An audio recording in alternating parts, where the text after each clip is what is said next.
Hello everyone, welcome to easy grammar. আজকের ক্লাসটা কিন্তু ভীষণ ইন্টারেস্টিং হতে চলেছে। কেন জানো? আজ আমরা একটা বিশেষ ধরনের ফ্রেজের ব্যবহার শিখব। আচ্ছা, আমি কয়েকটা সেন্টেন্স বলি, একটু দেখো তো ভেবে, এই ধরনের কথা আমাদের প্রায় বলতে হয় কি না। সব কিছু ভেবে দেখলে বলা যায় আমাদের ট্যুরটা দারুণ হয়েছে। সব দিক বিবেচনা করে বলতে পারি বাবা মায়ের চেয়ে আপন আর কেউ হয় না। সব দিক ভেবে চিনতে বুঝতে পারলাম যে তুমি এখানে না এসে ভালো করেছো। এই ধরনের সেন্টেন্স কিন্তু আমরা প্রায় বলি বাংলায়। এবারে যে সব কিছু ভেবে দেখলে বলা যায়, সব দিক বিচার করে বলতে পারি, সমস্ত ব্যাপারটা বিবেচনা করে এই সিদ্ধান্তে আসা যায়, এই যে বাংলা শব্দগুচ্ছগুলো যা কথা বলার সময় প্রায় ব্যবহার হয়, সেটা ইংরেজিতে বলতে গেলে আমাদের একটা ফ্রেজ ব্যবহার করতে হবে। আর সেই ফ্রেজটা হলো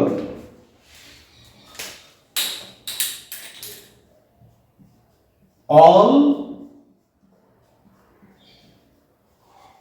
things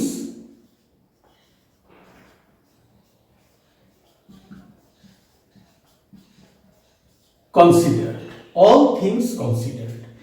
এইবার তোমরা বোর্ডে লেখা বাংলা বাক্যগুলো একটু দেখো মনোযোগ দিয়ে। এই বাংলা বাক্যগুলো যদি দেখো তাহলে দেখতে পাবে এখানে নির্দিষ্ট করে কিছু শব্দগুচ্ছ ব্যবহার করা হয়েছে। সব দিক বিবেচনা করে বলা যায়, সব কিছু ভেবে দেখলে, সব কিছু বিচার করে বলবো, সব দিক দিয়ে বিচার করলে বলা যায়। তো এইগুলোই যখন আমরা ইংরেজিতে বলবো তখন আমরা অল থিংস কনসিডার্ড এই ফ্রেজটা ব্যবহার করব। তো চলো এই সেন্টেন্সগুলো আমরা ইংরেজিতে বলি। সব দিক বিবেচনা করে বলা যায় ইন্ডিয়া খুব ভালো খেলেছে। All things considered,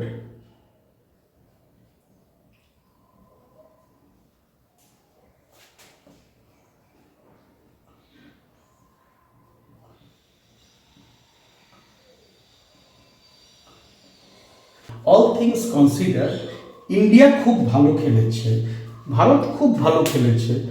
তো এই সেন্টেন্সটা আছে প্রেজেন্ট পারফেক্ট টেন্সে।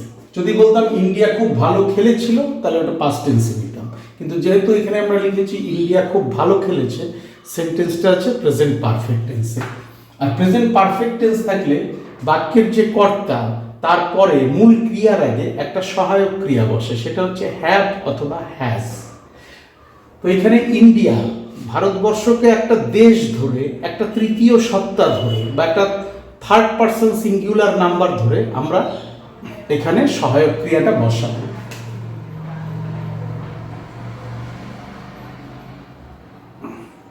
India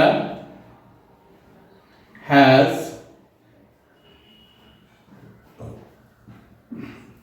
played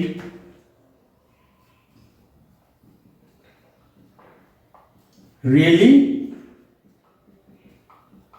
well.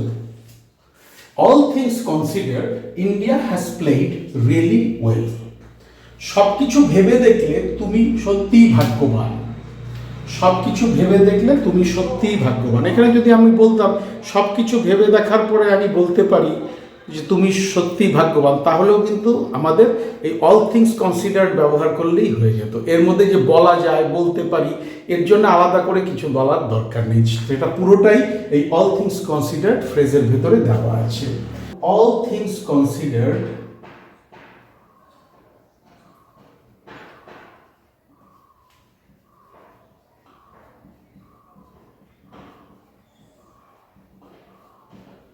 all things considered, you are তুমি হও সত্যি ট্রুলি ভাগ্যবান lucky. all things considered, you are truly lucky. সবকিছু বিবেচনা বা সবকিছু বিচার করে বলবো তোমরা আদর্শ দম্পতি। সবকিছু বিচার করে বলবো তোমরা আদর্শ দম্পতি। all things considered,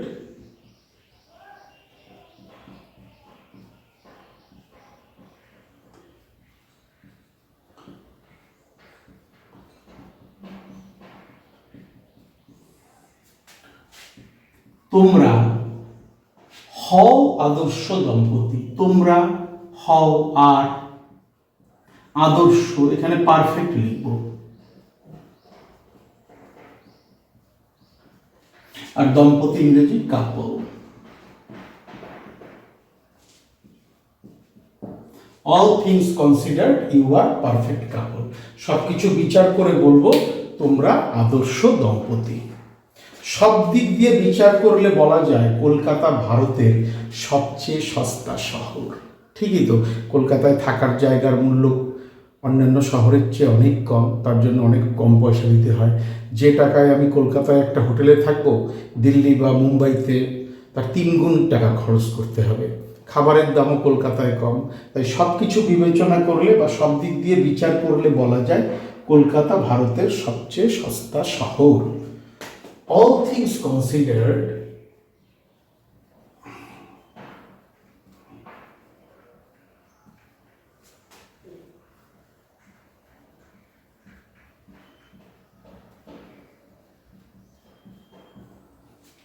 Kolkata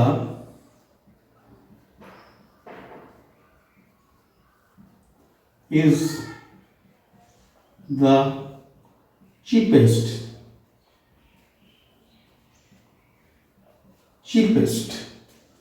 city in India. সব দিক দিয়ে বিচার করলে বলা যায় কলকাতা ভারতের সবচেয়ে সস্তা শহর। তাহলে দেখলেন অল থিংস কনসিডার্ড, এই যে ফ্রেজটা আমরা বাক্যে ব্যবহার করতে পারি দৈনন্দিন জীবনে কথা বলার সময় ইংরেজিতে। রোজকার জীবনে আমরা ইংরেজিতে কথা বলার সময় অল থিংস কনসিডার্ড এটাকে ব্যবহার করব, কারণ এটাকে যদি আমরা বাদ দিই তাহলে আমরা সব দিক বিচার করে বলা যায়, সব কিছু ভেবে বলতে পারি, সব কিছু বিবেচনা করে এই সিদ্ধান্তে আসতে পারি, এই ধরনের কিন্তু বাক্য বলতে পারবো না। তাহলে তোমরা অল থিংস কনসিডার্ড এই ফ্রেজটা দিয়ে নিজেদের ভেতরে কথা বলো। যত বলবে, যত প্র্যাকটিস করবে, ফ্রেজের ব্যবহার তোমাদের কাছে তত সহজ হয়ে যাবে, আর তোমাদের ইংরেজি হবে ভীষণ সুন্দর।